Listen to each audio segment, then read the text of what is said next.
Bienvenidos. El día de hoy les contaremos la historia de nuestra bella patria azul, blanco y azul. Así que te invitamos a quedarte hasta el final de todos estos videos y así conocerás la verdadera y más completa historia de nuestro país. Nicaragua, situada en el istmo centroamericano, tierra de lagos y volcanes, bella y llena de gente linda que se caracteriza por ser trabajadora. No siempre respiró de la libertad que hoy respira, ni gozaba del progreso que año con año es más notable, pues después de liberarse del dominio español y separarse del imperio mexicano, ha tenido que luchar casi un siglo y medio por su completa independencia. Después de que Nicaragua fuera descubierta por Colón, el 12 de septiembre de 1502 entró en el dominio español, partiendo de una expedición y exploración hecha por Gil González. Los españoles conquistaron Centroamérica en 3 etapas: la bélica, económica e ideológica, donde se valieron de la falta de conocimiento de los indígenas en armamento militar, ya que mientras ellos tenían que combatir cuerpo a cuerpo, valiéndose de armas de piedra y madera, los españoles conocían el uso militar del caballo, el uso mortal del acero de sus espadas y el uso de la pólvora en sus armas de fuego. Además, tenían armas como cañones, arcabuces, lanzas y escudos de protección. Después de que Gil González conociera a través de su viaje las riquezas de nuestro país, vino a Nicaragua enviado por Pedrarias Dávila, Francisco Hernández de Córdoba, quien siguió la misma ruta de Gil González y tomó posesión de las tierras exploradas. Hernández de Córdoba fundó el 21 de abril de 1524 la ciudad de Granada, cerca de la ciudad indígena de Saltébac, a orillas del Gran Lago de Nicaragua o Cocibolca. Hernández de Córdoba le llamó así en recuerdo a la ciudad donde nació en España.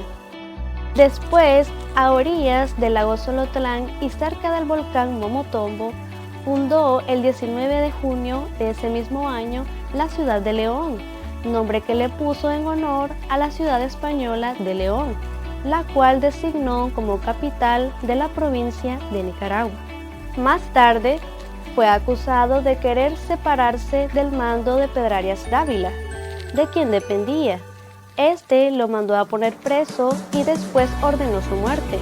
Con esto se terminó la conquista y se inició la colonización de Nicaragua. Con la organización de los gobiernos hecho por España hubieron grandes cambios. Las autoridades coloniales en las provincias eran el rey, la capitanía general, gobernadores, alcaldes, entre estos alcaldía mayor o ayuntamiento y alcaldía menor, y al final la audiencia de los confines.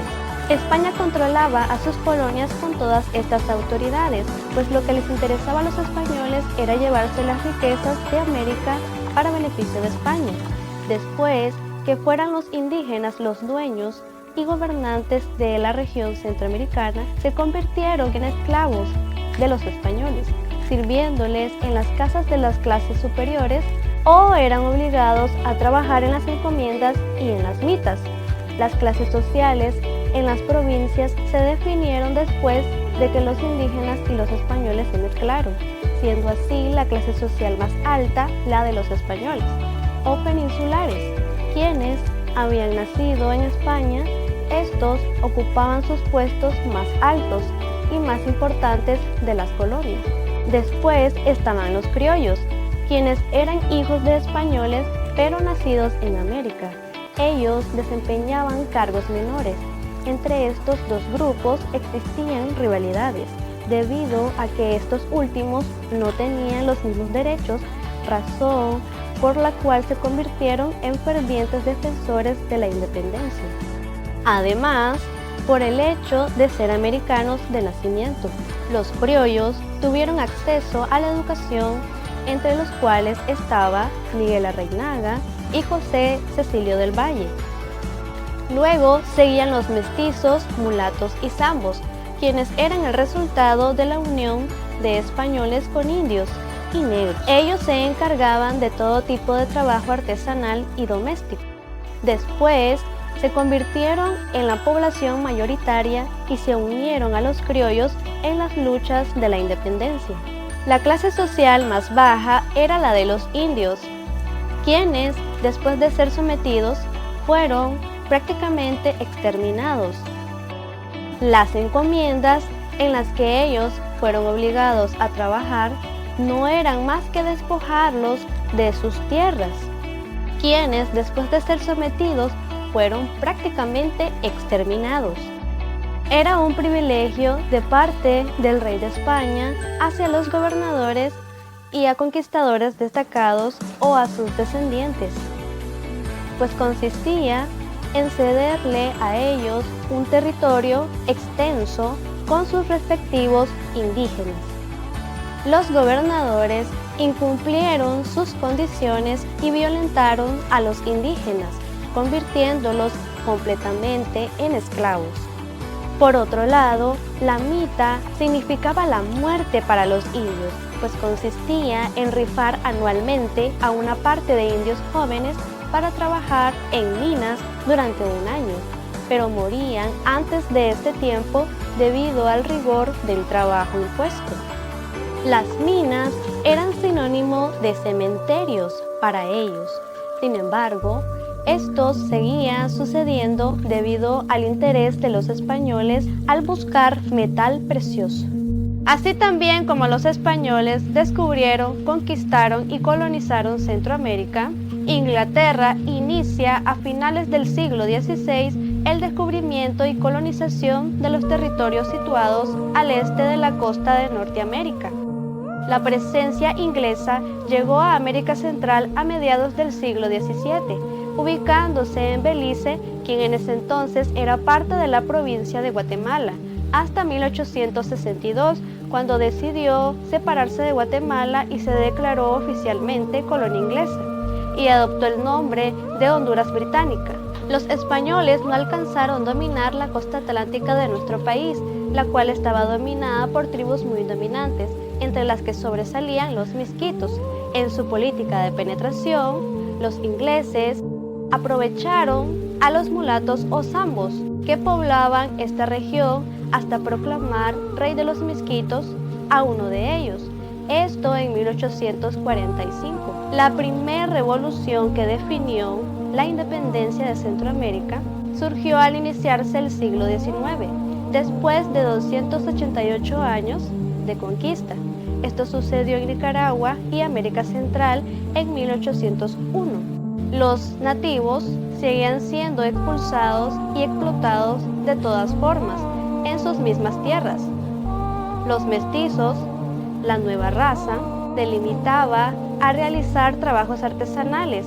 Los pocos indígenas que quedaban y la nueva raza mestiza deseaban independizarse, por lo que aceptaron como líder a los criollos, pues el resentimiento de los criollos hacia los peninsulares y la corona española había crecido grandemente, pues no aceptaban que fueron desplazados del poder.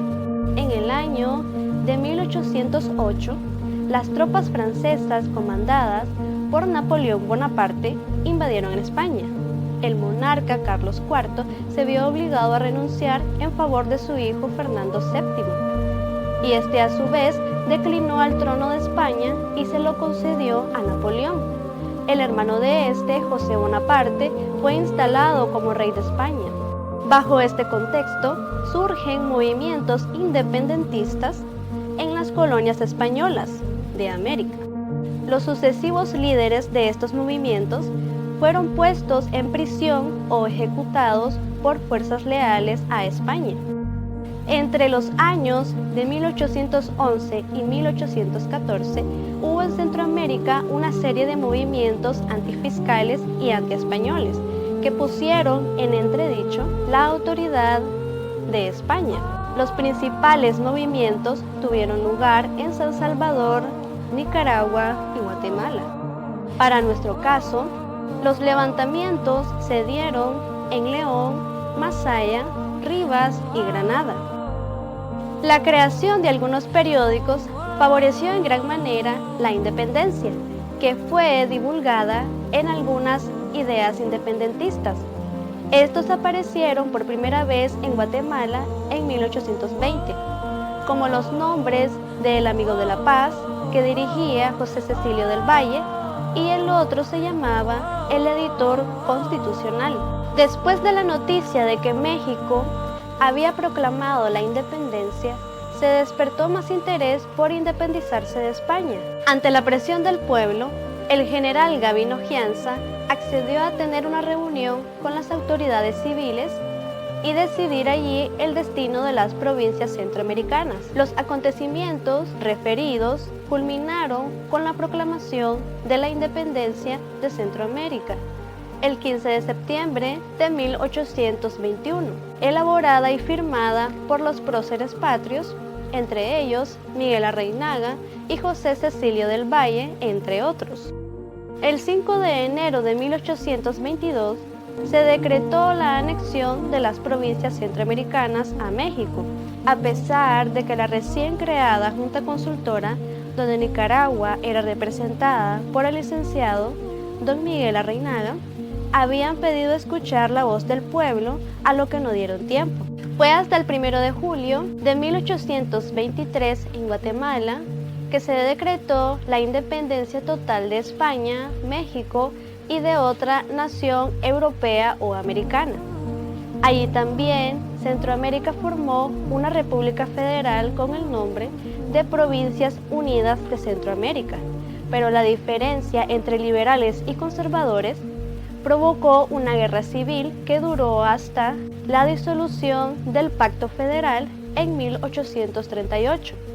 En ese año Nicaragua se declaró Estado independiente. Como sucedió en otros países centroamericanos, la historia de Nicaragua estuvo directamente influida por sus relaciones con Estados Unidos y en menor medida con el Reino Unido. Ambas potencias pugnaban por el control del paso interoceánico proyectado por el lago de Nicaragua y el río San Juan. Como resultado de las elecciones de 1853, el general granadino, Fruto Chamorro, asumió el cargo de director supremo del Estado. Una de sus disposiciones fue retomar el entonces proyecto de las reformas constitucionales que había agitado el país desde 1847. Las resoluciones de la Asamblea Constituyente fueron el detonante de la nueva guerra civil, que abrió las puertas a la ocupación filibustera.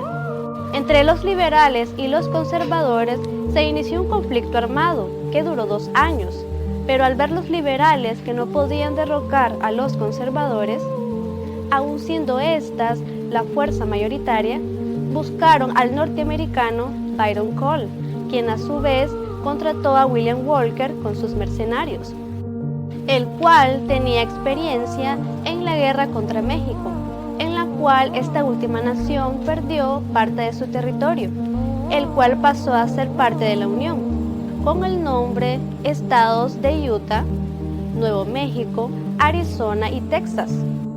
Todos estos pueblos se les impuso la esclavitud. De estos estados sureños provenía Walker.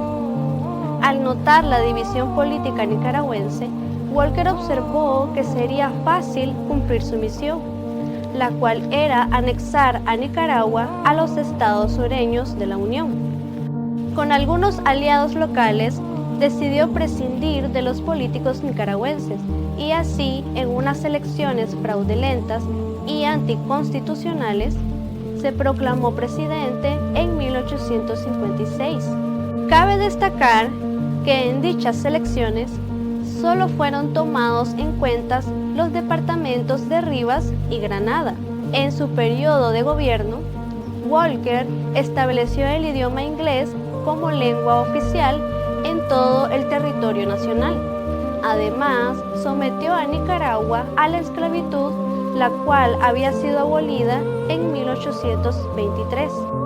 Las demás naciones centroamericanas, al ver el peligro que se les venía, comenzaron a emitir proclamas en las que llamaban a sus ejércitos y a la población en general a ir a Nicaragua a expulsar a los filibusteros, pues Walker tenía órdenes de anexar a toda la región centroamericana al sur de los Estados Unidos.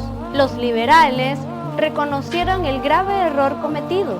Ante tales circunstancias, ambos partidos en contienda firmaron el 12 de septiembre de 1856 el Pacto Providencial, donde dieron por concluida la guerra civil y se unieron para expulsar a los filibusteros.